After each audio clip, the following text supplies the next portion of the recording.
everyone. Hey guys. Hope you're all doing well today. So today we're going to stay on the keto train and we are going to do our Keto Essentials. These are in no particular order of importance. They're just kind of all the things that when we first started and even now still use all the time. Yep. So we'll just kind of get started, I guess. So obviously we say this in every single video. We're not doctors, so what we say is not a doctor's recommendation, and if you want to make changes to your diet, you might want to talk to your doctor about it before pursuing the keto diet necessarily. Yep. So again, not in any particular order, but probably one of the most essential things. First thing we have written down here is butter. Butter. It's just one of those essential things. Like, even if you're not on keto. So we use butter for everything, and really the most important thing is we cook with it, and it goes in different recipes. Butter is just butter, and it's great. If you can afford it, get the grass-fed butter. It's more expensive. If you can afford it, get it, definitely. Most of what we're going to talk about today, I'm going to say that I grocery shop on a budget. So I don't get the grass-fed, grass-finished, most expensive stuff because we don't afford it. We can't afford it. Yep. So, and you'll also notice if you watch a lot of channels, like keto channels or just anything keto related, a lot of them will tell you to get salt-free butter. Like, from what I've seen personally, a lot of them will be like, oh, get non-salted butter. But I mean, like, I honestly don't feel like that makes you a difference. You need your salt anyway. I just go to BJ's. For those of you that are not in New England, BJ's is like Costco's or Sam's Club. So I just go there and I grab a 4-pound thing of butter, and it's 4 boxes of butter, and it's in my fridge, and you can freeze it, and it lasts a good chunk of time. So it's worth buying butter in bulk if you want to. And I always buy salted butter. I never buy unsalted. Yeah, never. And it's just a good way to get fats in wherever you can. Yes. So another item that is like you could live off of it. It doesn't really matter, and it's super cheap and just wonderful, are eggs. I think in the beginning of our journey, I can't even tell you how many omelets we ate. And just today we had breakfast at 12 for our first meal. That's what we had. So eggs, scramble them, boil them, do whatever you want with them, but they're wonderful, and we eat a lot of them.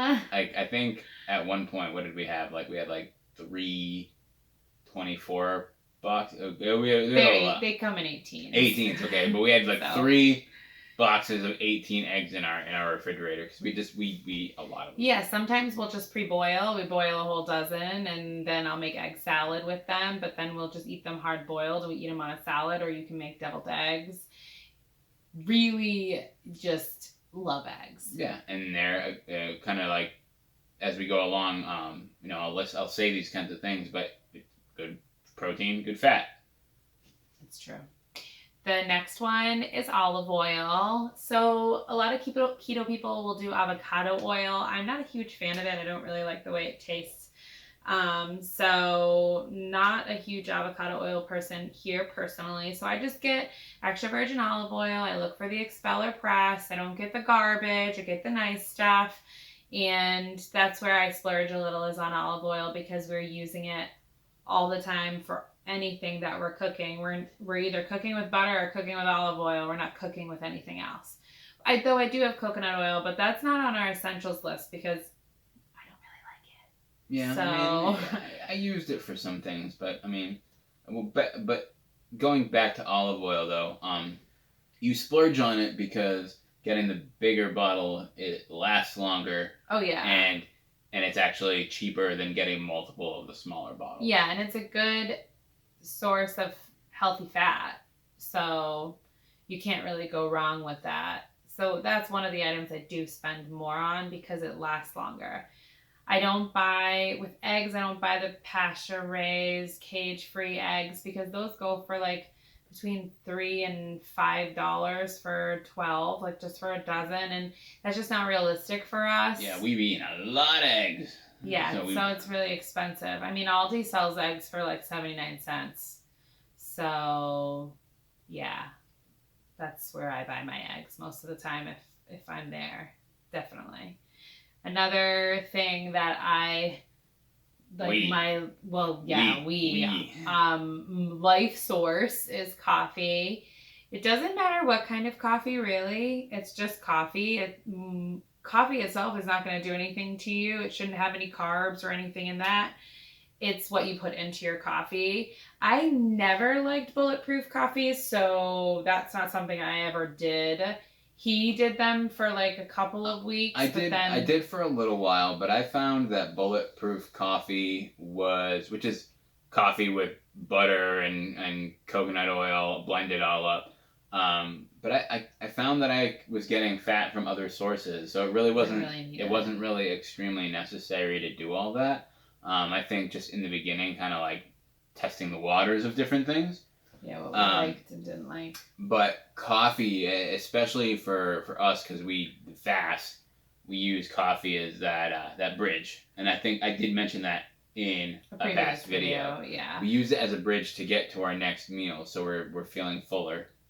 Yes, we drink a lot of coffee. Not to mention that it's just coffee, and we want to be awake. We have 2 kids. Yeah.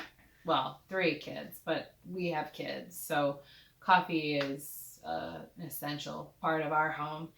So then the next big thing is cheese. Blocked, shredded. I don't care how you buy it. It's something you're going to use all the time if you can. If you're lactose intolerant, obviously cheese won't be for you, but that doesn't mean you can't do keto. It just means that you can't enjoy cheese and other maybe dairy products. But cheese is really just your friend. And again, I buy it in block form, sliced form, and shredded form. I'm not one of those fancy people. I don't go and buy it so I can shred it myself. I'm a mom, again. I think you guys all get that. I'm more about convenience than I am anything else. I'm not going to sit there and buy a block of cheese and then shred it. I'm going to buy it pre-shredded. Yep. It's okay.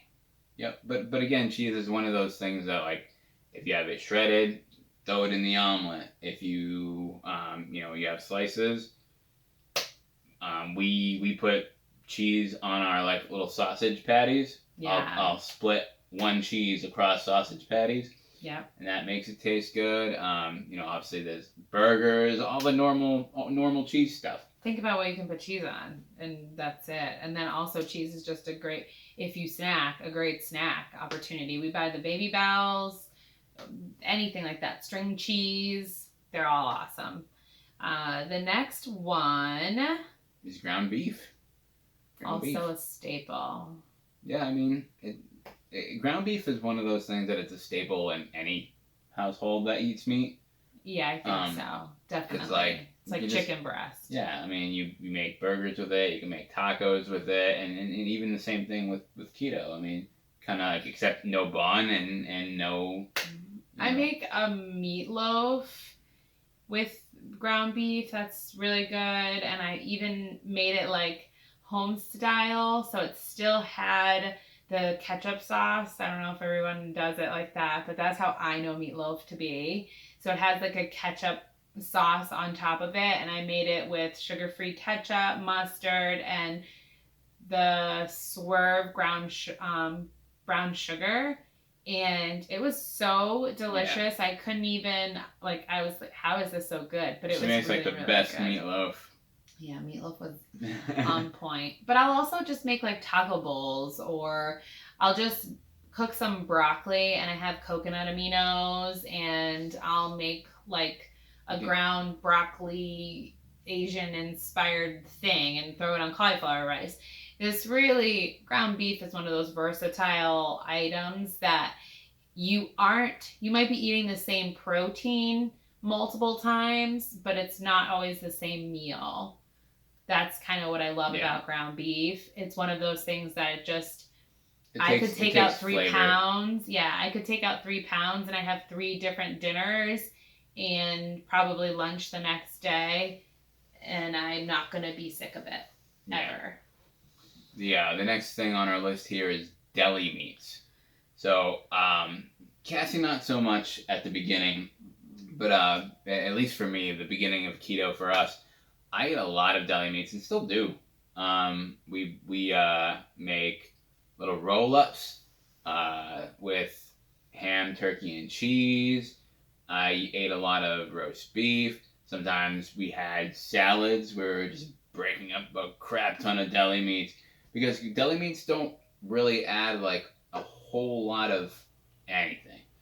I mean, you have to be careful and you really have to read the labels. There are definitely, I've gone to the grocery store and I'm like, oh, I'm going to get oven roasted turkey, and I'll look at one brand and it's got 3 carbs and I'm like, how? How does it have 3 carbs? It's turkey. Yeah. And then I'll get a different one and it's got no carbs. So definitely when it comes to deli meat, I think I would caution you to, well, read food labels on everything anyway, but with deli meats especially, there's some very strange hidden things you really have to pay attention to. I think that's why I kind of stayed away from deli meats initially, because I was like, oh, it's got this carbs and I have a smaller carb allowance. When we were tracking, I kind of shied away from them. Something I did eat a lot of was, it's not on our list, it probably should be, which was tuna, canned chicken. I made a lot of like quick salads with mayo that I could either throw on a salad or I would just eat with like sliced cheese. There's a cheese wrap. I forget the brand. We can look it up and link it down below. But there's a cheese wrap that is just a bigger slice of cheese, and you fold it all up, put everything in it, and it's perfect. Another thing that we really helped us transition and learn portions and stuff like that is nuts.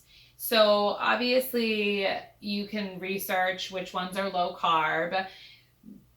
I think macadamia nuts are the lowest. I think there's one lower, but I'm not actually, an expert. I think the peanuts we have are the lowest, like for carbs. Oh really? Yeah, but in any case, like all of the nuts. Macadamia nuts in the beginning are essentials and are still in our cupboard, and what we purchase regularly are almonds. Now we buy flavored almonds because we're kind of in a different mode. When we were first beginning, it was just plain almonds or, roasted almonds with salt. Now I buy all the flavored ones, which again, be careful with those. They're dangerous, but they're delicious. Pecans, walnuts, and macadamia nuts, and occasionally cashews. Cashews are also dangerous because they're not super low carb, so be careful with those. Also. So you want to make sure, especially if you're new to eating nuts, that you're weighing them out. Weigh them for sure. Because one, you're probably gonna eat more than you think you are. Like when you weigh them out and you get that portion back, you're like, oh, this is more than I thought I would eat anyway. So that's cool.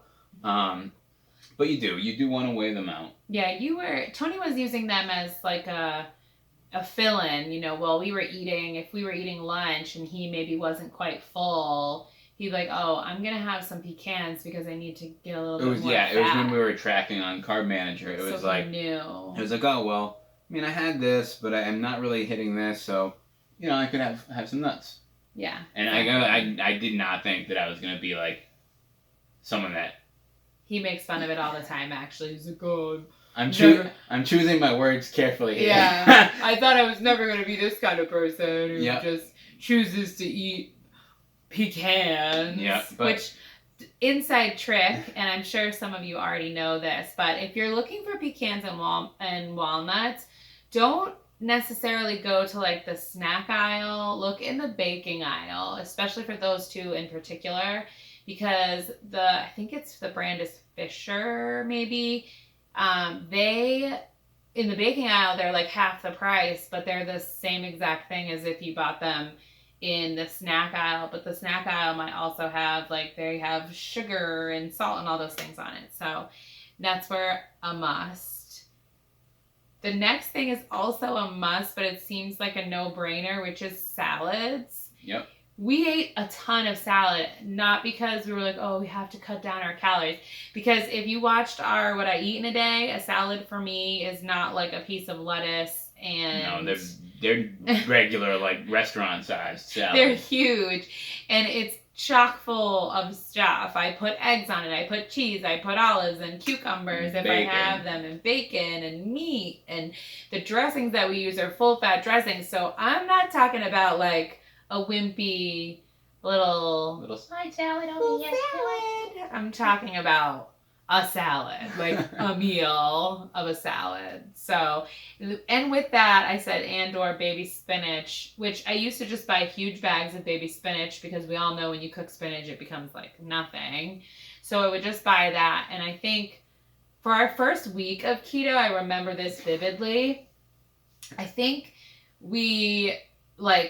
Tony made a spinach, egg, and cheese omelet. Like almost every day. And it was so good that he made it every single day. And then about halfway through the week, I started putting salsa on it. Ooh, I forgot about the salsa. I think we might eat that tomorrow because now I have it in my... Except I don't know if we have spinach. But it's so good. It was just all the right deliciousness. So and spinach, not to mention, you can't go wrong. She used to make a dish that was chicken, bacon, cream, and spinach. Oh yeah, and that's that was really good too. And I also make a homemade creamed spinach. I don't know if there's any creamed spinach fans out in there in the YouTube universe, but I love creamed spinach, especially from Boston Market. Again, I don't know if they're anywhere else other than like New England, but creamed spinach, yum, so good. And I have a keto recipe that I make it with because it's just so good. I think this is the last thing? No, two more. Oh, okay. Yours, this one. Oh, cool. For me, we added this to the list because I ate them all the time. I still eat them. I put peanut butter in them. Like I just love them. They're like the perfect snack for me. And it's yogurt, but it's this very specific brand. It's 2TWO Good Yogurts. So good. And they have a bunch of different flavors. But my current favorite is just having vanilla and strawberry. And I put like maybe a tablespoon or two of peanut butter in them, and they're so good. So this all started because of me. I bought them. I forget who I saw had recommended them. I was like, oh, we should really try these. I think they only have like 2 carbs in them. They're really low carb, and they're a really good dessert option if you're looking for that sweet tooth. Again, I have to have something sweet after the meal. Now I just have a handful of chocolate, like dark chocolate, like chocolate chips that are stevia sweetened. But what I would do is I like the black cherry ones. I like the vanilla ones, but the black cherry ones are my favorite. And what I would do is I would take a black cherry one and I would put chocolate chips in it. So good. He tried it one day. He's like, oh, that's really good. And then another day I was like, why don't you put some peanut butter in it with some chocolate chips and the vanilla? And I feel like it would be delicious. And shoop, off it went. Just loved it. And so he eats that all the time. I don't actually eat the yogurts anymore. Yeah, but we do need to say it is thick. It is like a thick Greek yogurt. It is a very thick Greek yogurt. If you're not a Greek yogurt fan, I wouldn't recommend it. And yogurt is also a trap. Be very careful. Read the ingredients. Look at the added sugars. Look at the information that's in there, because there are some yogurts that will claim, oh, we're this, this, and this. And I can't think of any specific brands, and I don't really want to.